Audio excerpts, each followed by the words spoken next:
Joining me now is Chief Lou Dekmar. He is going to be the incoming IACP President. And congratulations, first of all, on your new role. What are your plans for the upcoming year, I guess? Well, we're going to continue many of the initiatives that have been started previously. One of the important ones, the One Mind campaign, deals with the issue of mental illness and officers' response to those individuals that are affected by mental illness. So that campaign will continue to be promoted and emphasized. Knowing how to work with the community is a big thing for officers, right? Well, community policing, of course, was emphasized in the mid-'80s and continues to be an important component of what we do. As a result, I expect that we'll probably be announcing a trust initiative. In fact, that will be one of the things that I will emphasize as president of IACP. Why is it so important to understand the mental illness for the average officer on the street?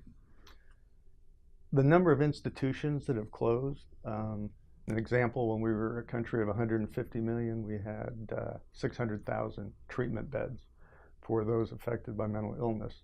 We're now a country of 330 million, we have less than 60,000.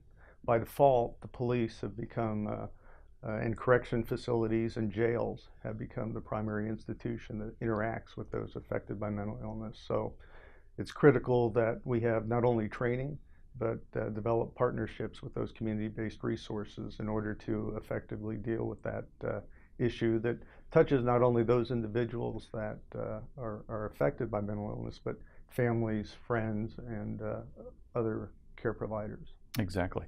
What are some of the biggest challenges that you're facing? Well, I think the profession as a whole, of course, is dealing with the issue of use of force. And the narrative, unfortunately, has been focused on what really is an uncommon event.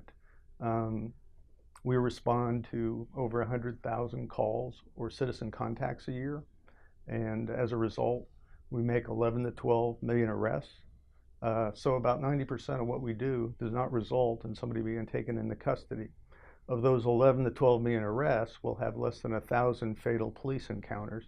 And that's dealing with individuals, 2.5 million, that are violent criminals, that are not exactly, in many instances, cooperating or submitting to proper police authority. Mm-hmm. So I think it's important for us to share that information in a way that the community understands that these are rare events. And those events that are captured that are inappropriate or unlawful, we certainly support the accountability for the officer, but that's the exception, and unfortunately the exception is what has been the focus. One of the challenges with use of force, though, is the issue of trust. Oftentimes, some communities that have a challenge with the police and the issue of trust, for many historic reasons that the officers serving today aren't responsible for, don't trust the information the police provide, aren't confident that the police will do an objective investigation, aren't satisfied with the results. So a component of the whole use of force discussion is also going to involve a discussion of community trust and how do you build those bridges that are necessary to be successful. And this doesn't seem like an issue that you're going to solve in a couple of months or maybe even a couple of years. I mean, this is going to be a long-term process to try to win the trust of the community in those particular instances, I would imagine. It is, but it's an initiative that is only going to start with the first step. And the first step, I think, is recognizing that as a profession, no one's going to do it for us. No one's going to create that opportunity for trust. Nobody's going to work with those communities like we do. Nobody has people in those communities like we do.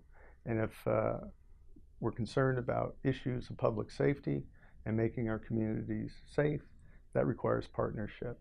It also ensures that our officers are safe when you have that trust and confidence of those communities. What would you like attendees to know about your plans in the upcoming year?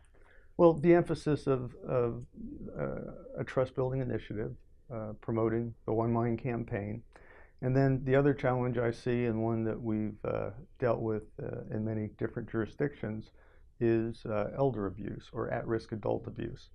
Currently, of the roughly 8 billion people in the world, 1 billion are age 60 or older. In 30 years, it'll be $2 billion. 1 out of 10 individuals that fall within that age bracket are victims of elder abuse. 1 out of 100 will report it. And oftentimes, because of the confusion of guardianship, caregivers, power of attorney, when officers are called to respond to those, they oftentimes mistakenly believe these are civil matters. And as a result, what we need to do is recognize that there needs to be a training, investigative protocol, and victim support mechanisms that are present to address this increasing issue as it relates to crimes against at-risk adults. Seems like officers on the streets these days have to have so many more skills than maybe 10, 20, 30 years ago. Well, that's a phenomenon that we've seen around the world. More and more social issues are being thrust upon the police because of either a lack of investment in social services at a community-based level, or because the nature of policing. We're open 24 hours a day, 7 days a week, and when in doubt, call the police. So what our officers need are those resources and the availability of people that are specialized in a variety of areas that allow us to make the proper referrals. We can respond to the calls. We need to have the resources at the community level to ensure that our officers can make referrals that make a difference in the people that we serve, their lives. All right. Chief Lou Dekmar, Incoming IACP President, thanks for joining us. We appreciate it. Thank you, Todd. Appreciate it.